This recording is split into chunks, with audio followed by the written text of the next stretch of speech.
اور اس وقت کی बेहद अफसोसनाक खबर आपको दे दें, मौलाना वली रहमानी का इंतकाल हो गया है। बेहद अफसोसनाक खबर, मुस्लिम पर्सनल लॉ बोर्ड के जनरल सेक्रेटरी थे मौलाना वली रहमानी। इमारत शरिया बिहार के अमीर शरीयत थे मौलाना वली रहमानी, जिनके इंतकाल की खबर आई है। आपको बताएं कि कोरोना से मुतासिर थे मौलाना वली रहमानी। पटना के एक निजी अस्पताल में उन्होंने आखिरी सांस ली है। पटना के एक निजी अस्पताल में उन्हें आईसीयू में एडमिट करवाया गया था और कोरोना से मुतासिर थे मौलाना वली रहमानी। तो बेहद अहम खबर, मुस्लिम पर्सनल लॉ बोर्ड के जनरल सेक्रेटरी थे मौलाना वली रहमानी, जिनके इंतकाल की खबर आई। पटना के एक निजी अस्पताल में उन्होंने आखिरी सांस ली। सीधे रुख करेंगे हमारे साथी महफूज आलम का। महफूज, बेहद अफसोसनाक खबर आई है, मौलाना वली रहमानी साहब का इंतकाल हो गया है। बिल्कुल हिना, ये बिहार के लिए ही नहीं पूरे मुल्क के लिए एक बेहद अफसोस का मकाम है। मिल्लत इस्लामिया में मौलाना वली रहमानी की हैसियत एक कायद की रही है, एक रहबर की रही है, और वली रहमानी साहब ने न सिर्फ मजहबी कामों को अंजाम दिया है बल्कि तालीमी कामों को भी काफी बेहतर तरीके से अंजाम दिया। रहमानी 30 का कायम किया। वली रहमानी साहब कोरोना से मुतासिर थे, उनको एक निजी अस्पताल में भर्ती कराया गया था। यहाँ पे इलाज चल रहा था, लेकिन कुछ देर पहले वली रहमानी साहब का इंतकाल हो गया है। पारस अस्पताल में इंतकाल हुआ है। सियासी व समाजी तंजीमों के लोगों के आने का सिलसिला भी शुरू हो गया है। इमारत शरिया के तमाम लोग यहाँ मौजूद हैं, सबके आंखों में आंसू है। किसी को इस बात की यकीन नहीं हो रहा है कि वली रहमानी साहब का इंतकाल इस तरह से हो जाएगा। कल तक कोई 15 दिन 20 दिन पहले जो है उन्होंने इमारत में बाकायदा मीटिंग की थी। कुछ भी नहीं हुआ था, लेकिन अचानक तबीयत खराब हो गई, अस्पताल में भर्ती हुए और इंतकाल हो गया। अभी पारस हॉस्पिटल में मेंबर ऑफ पार्लियामेंट अशफाक करीम साहब आए हुए हैं। उसी तरह आरजेडी के सीनियर लीडर अब्दुल बारी सिद्दीकी अभी तुरंत पहुंचे हैं। कई सियासी लोग मौजूद हैं और कई लोगों का आना जो है इस तरह से चाहे सियासी समाजी तंजीमों के रहबर रहनुमाओं का। महफूज, बिल्कुल सही आपने कहा कि ये एक ऐसा कला है जिसे पुर करना नामुमकिन है। मौलाना वली रहमानी साहब की अगर बात की जाए तो न सिर्फ दीनवी बल्कि दुनियावी तालीम की जानिब भी वो हमेशा से बात करते रहे थे। खुद आपने उनके कई बार इंटरव्यू लिए थे, कई बार उनसे बात की थी। न्यूज़ 18 उर्दू से भी लगातार वो बातचीत करते रहे थे। उसमें हमेशा वो कहते थे कि दीनी तालीम के साथ साथ दुनियावी तालीम भी बेहद ज़रूरी है, और इसीलिए उन्होंने तालीमी सरगर्मियों की जानिब बेहद अहम इक़दामात किए थे। बिल्कुल हिना, वली रहमानी साहब का जहन काफ़ी इस बात को लेकर संजीदा हमेशा रहा कि तालीमी तौर पर बेदारी आए, और न सिर्फ मुसलमानों में बल्कि तमाम लोगों में, एक जनरल तबके के एजुकेशन के लिए वली रहमानी हमेशा संजीदा रहे। मुस्लिम बच्चों के लिए रहमानी 30 का कयाम करके पूरे मुल्क में ये मिसाल कायम किया कि अगर बच्चों को ठीक से पढ़ाया जाए तो वो बच्चे भी IIT में कामयाब हो सकते हैं, जो कभी ख्वाब भी नहीं देख सकते थे। ऐसे इदारों में पहुंचना, ऐसे बच्चों को वली रहमानी ने पहुंचाया। तो एक तरह से कहें, वली रहमानी के पास जो सोच थी, जो फिक्र थी, वो कमाल की फिक्र थी, और उससे तमाम तबकात जो है मुतासिर थे।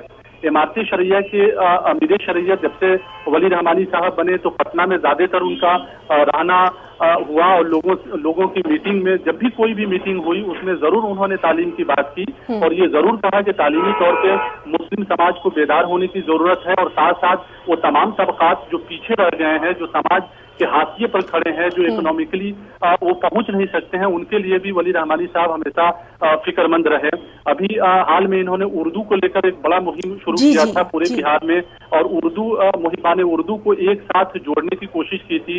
इमारत में उनके लिए दफ्तर का इंतजाम किया था जो उर्दू के माहिरीन हैं, ताकि बिहार में उर्दू को भी मुनासिब हक मिल सके। तो वली रहमानी साहब जब भी किसी मुद्दे को लेकर आगे बढ़ते थे तो तमाम चीजों को वो पहले समझ लेते थे और एक मुहिम का शक्ल उसको देते थे और अंजाम तक पहुंचाने की कोशिश रहती थी।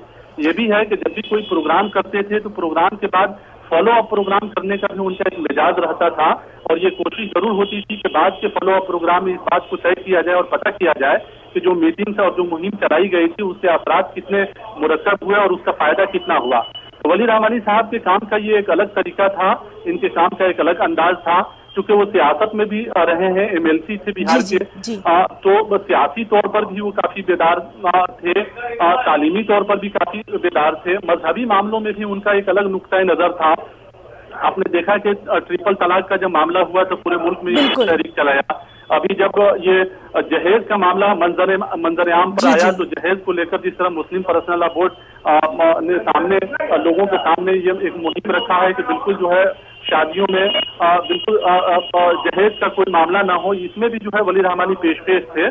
तो एक तरह से कहें इनके पास एक नया कॉन्सेप्ट था और नया कॉन्सेप्ट सोसाइटी को देने की हमेशा कोशिश करते रहे और कभी भी किसी भी सियासी पार्टी के बड़े लीडरों के सामने कभी झुके नहीं। अपनी बात बिल्कुल बगैर लाग लपेट के कहने वाले थे, बिल्कुल वादे तरीके से कहने वाले थे और किसी बात पे समझौता नहीं करते थे। इनकी ये खूबी थी। तो हमेशा जब भी चाहे वो कोई भी मुद्दा हो, किसी तरह का भी मुद्दा हो, इन्होंने बगैर किसी की परवाह किए उस बात को जो है सामने रखा, लोगों के फलाह के लिए सोचा, जो आवाम माशी एतबार से जो लोग कमजोर हैं उनको आगे बढ़ाने के लिए सोचा। इमारत शरिया बिहार जो दफ्तर है इमारत से, उस तंजीम से, उस इमारत से लोगों की जोड़ने की एक कामयाब कोशिश की। आपको मालूम है कि गांधी मैदान में इमारत शरिया के जेर एहतमाम एक बड़ा रैली इन्होंने किया, देश बचाओ के नाम से एक बड़ा रैली किया। वो रैली भी अपने आप में एक रिकॉर्ड तोड़ दिया बाकी सियासी लीडरों के रैली से। कई लाख लोग जो है पूरे बिहार से पहुंचे।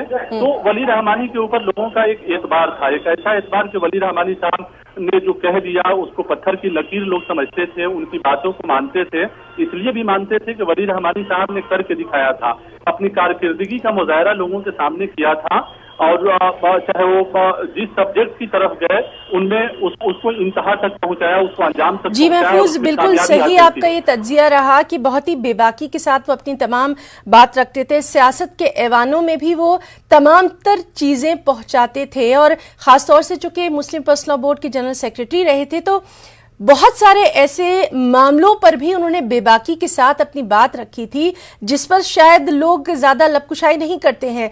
जिस तरह से ट्रिपल तलाक की बात करें या फिर यूनिफॉर्म सिविल कोड की बात करें या फिर इसी तरह से जब बहुत सारी चीज़ें सामने आई थी, माशरे में बदउनवानियों को लेके जब भी बात होती थी वली रहमानी साहब का नाम हमेशा सर फहरिस्त रहता था। बिल्कुल है ना, जब भी कोई मुद्दा आता था तो लोगों की नजर जो है वली रहमानी साहब की तरफ लग जाती थी कि इस सिलसिले में उनका क्या फैसला होता है। और जाहिर है जब भी कोई मामले आए, चाहे न्यू एजुकेशन पॉलिसी का मामला आया हो, इसको भी लेकर उन्होंने पूरा इस पॉलिसी को उर्दू में ट्रांसलेट कराया और घर घर लोगों को बांटा कि इसको पढ़ लीजिए कि इस सिलसिले में हुकूमत ने किस तरह की पॉलिसी बनाई है। तो एक तरह से कहें लोगों तक हुकूमत की बातों को पहुंचा देना और ऐसी बातों को पहुंचा देना जिसे लोग नहीं जानते हों, ये भी कमाल की बात थी। वली रहमानी साहब की खूबी ये भी थी कि वो कानून के अच्छे जानकार थे। नतीजे के तौर पर जो भी फैसले होते थे, जो पॉलिसीज बनती थी, उसको बारीकी से वो जानते थे, समझते थे और इस सिलसिले में वो फैसला करते थे और मीटिंग्स करते थे, सेमिनार करते थे, तहरीक चलाते थे। तो वली रहमानी साहब ने कभी झुके नहीं, वो हर चाहे वो कोई पहलू हो, चाहे किसी की भी सरकार रही हो, लेकिन जब भी कोई पॉलिसी बनी, जब भी कोई मामला आया तो लोगों की नजर वली रहमानी साहब की तरफ जरूर रहती थी और वली रहमानी साहब उस सिलसिले में सही रहनुमाई फरमाते रहे और शुरू दिन से ही। और उसको कोशिश उन्होंने ये जरूर किया कि कोई भी मामला जो है नतीजे पर पहुंचा कर रखा जाए, नतीजा जो है निकलना चाहे, सिर्फ तहरीक चलाना उनका मकसद नहीं था, नतीजे पर पहुंचना उनका मकसद था। यही वजह है कि आज वली रहमानी की इंतकाल की खबर को लोग इस पर यकीन नहीं कर पा रहे हैं। जी महफूज, आप हमारे साथ बने रहिए, हमारे साथ कुछ मोअज़्ज़ज़ शख्सियात भी इस वक्त मौजूद हैं, चलिए हम उनसे भी तासुरात जानेंगे। इस वक्त हमारे साथ भोपाल के काजी सैयद मुमताज साहब भी मौजूद हैं और उनसे भी जानेंगे। काजी साहब, एक ऐसा खला जिसे पुर करना नामुमकिन है, आपके तासुरात हम जानना चाहेंगे। जी बिस्मिल्लाहिर्रहमानिर्रहीम। अभी मुझे भी मोहम्मद वली रहमानी साहब के इंतकाल का ये बहुत ही हादसे का हमको अभी इल्म हुआ जी। अल्लाह ताला उनकी मग़फ़िरत फरमाए। और कहा गया है कि मौतुल आलिम मौतुल आलम, एक बड़े आलिम की मौत जो होती है वो आलिम के लिए दर्दनाक खबर होती है। मोहम्मद वली रहमानी साहब एक बहुत ही कहने समझदार आलिम थे, सियासत पर भी उनकी बड़ी नज़र थी। वो पर्सनल लॉ बोर्ड के सेक्रेटरी भी थे, दारुल नदवतुल उलमा की शूरा के मेंबर थे और भी बहुत सी जमातों के मेंबर और बानी थे। अल्लाह ताला ने उनको बड़ी सलाहियत फरमाई थी میں اس موقع پر ان کے خاندان والوں سے پوری ملت اسلامیہ سے تعزیت کرتا ہوں اور دعا کرتا ہوں کہ اللہ رب العزت ان کے خلا کو پل فرمائے اور اللہ تعالیٰ انہوں نے جو خدمت کی پوری انسانیت کے لیے، ملت اسلامیہ کے لیے، اللہ تعالیٰ ان کو قبول فرمائے اور اللہ تعالیٰ ان کے درجات کو بلند فرمائے اور پورے ملت اسلامیہ بلکہ پوری انسانیت کو اللہ تعالیٰ ان کا نعم البدل عطا فرمائے۔ جی بالکل، اور ان کی شخصیت کے بارے میں تھوڑا سا ہم آپ سے جاننا چاہیں گے، ہمارے ناظرین تک پہنچائیے۔ محمد ولی رحمانی صاحب بہت اچھے ہمارے محمد علی صاحب منگیری تھے، ان کے صاحبزادے تھے، اور اس کے بعد یہ ہے کہ ان کی تعلیم مدرسے کی تعلیم تھی، لیکن اس کے ساتھ ساتھ انہوں نے قانون کی بھی تعلیم حاصل کی، اور ہمارا جو اسلامی قانون ہوتا ہے اللہ، اس پر ان کی بڑی اچھی نظر تھی۔ ہماری جو فقہ کہلاتا ہے، فقہ بڑی اچھی نظر رکھتے تھے، اور اسی لیے پرسنل اللہ کے جو مسائل ہوا کرتے تھے ان کی رائے کو بڑا ہمارے تمام اکابرین اس کا خیال کیا کرتے تھے، اور ان کی رائے بڑی جچی تلی رائے ہوا کرتی تھی۔ اس لیے ان کی شخصیت کے اندر دونوں پہلو تھے، دینی تعلیم بھی انہوں نے حاصل کی تھی اور دنیاوی اعتبار سے بھی مکمل طور سے انہوں نے تعلیم کے ساتھ ساتھ تجربہ تھا ان کو، اس لیے وہ دین اور دنیا جس کہہ دیجیے کہ مذہب اور سیاست دونوں پر گہری نظر رکھتے تھے اور دونوں کو بڑی بیلنس کر کے چلتے تھے، اور پوری جو صحیح رہنمائی ہوتی تھی وہ عالم انسانیت کے لیے نمبر 1 پر، اور پھر ملت اسلامیہ کے لیے جو صحیح بات ہوتی تھی وہ دین اور علم کی روشنی میں پیش کیا کرتے تھے۔ جی، اور ندوی صاحب یہ بھی ہم نے دیکھا تھا کہ بارہا ایسے موقع بھی آئے تھے جب پوری قوم، پوری ملت کو بہت ساری دقتوں کا سامنا کرنا پڑا تھا، اس وقت مولانا ولی رحمانی کی شخصیت، ان کا جس طرح سے ایک انداز رہتا تھا، ایک سایہ تھا، وہ بھی بے حد تعریف کے لائق ہے۔ یقیناً ہم بھی تعریف کرتے ہیں، بالکل ان کا جو انداز تھا، انداز سے مسائل کا تجزیہ کرتے تھے، اور جو ان کا طریقہ پیش کرنے کا ہوا کرتا تھا بہت ہی ایک عام فہم انداز میں، بہت ہی لاجک اپنی جو جس انداز سے باش کرتے تھے وہ، تو یہ ان کا ایک خاص امتیاز تھا، اور اللہ تعالیٰ ان کو بہتر جزا عطا فرمائے اور پوری انسانیت پر اللہ تعالیٰ کا بدل عطا فرمائے۔ جی، آپ کا بہت بہت شکریہ ادا کرنا چاہیں گے نیوز 18 اردو سے اپنے تاثرات بیان کرنے کے لیے۔ تو ناظرین، یہ تھے ہمارے ساتھ شہر قاضی بھوپال قاضی سید ممتاز علی ندوی صاحب، جو کہ مولانا ولی رحمانی کے انتقال پر افسوس کا اظہار کر رہے تھے، اور جس طرح سے لگاتار ہم اپنے ساتھی محفوظ عالم سے بھی بات کر رہے ہیں۔ محفوظ، لگاتار ہم دیکھ رہے ہیں کہ ایک ایسے وقت میں جب مولانا ولی رحمانی صاحب جیسی شخصیات کی بے حد ضرورت ہے اس قوم کو، ایسے وقت میں انتقال کی خبر آنا کہیں نہ کہیں بہت بڑا صدمہ۔ بالکل ہی نا، اس میں کوئی شک نہیں کہ ایسے وقت میں جب اس طبقے کو ولی رحمانی جیسی شخصیت کی سخت ضرورت تھی، ان کی قیادت کی سخت ضرورت تھی، ان کی رہنمائی کی سخت ضرورت تھی، اور ایسے وقت میں ولی رحمانی کا چلے جانا اپنے آپ میں بے حد افسوس کا مقام ہے۔ اور یہی بات ہے بہار کے لوگ جو اہل دانش ہیں، جو سیاسی اور سماجی تنظیموں کے رہنما ہیں، ان کی آنکھوں میں آنسو ہے۔ ظاہر ہے عام لوگوں کے بارے میں آپ اندازہ لگا سکتی ہیں کہ عام لوگ جو ہے اس بات کو لے کر کس طرح سے غور کر رہے ہوں گے، کیا سوچ رہے ہوں گے۔ خاص طور سے وہ بچے جو تعلیم کو لے کر رحمانی چھٹی میں پڑھ رہے ہیں، جہاں فری پڑھائی ہوتی ہے، وہ لوگ جو مدرسے میں زیر تعلیم ہیں، جس کو ولی رحمانی صاحب اور ان کا ادارہ ان مدارس کو چلا رہے تھے۔ اب خانقاہ رحمانی منگیر میں جو مدرسہ چل رہا ہے، وہاں پہ بھی اعلیٰ تعلیم انتظام انہوں نے کیا تھا۔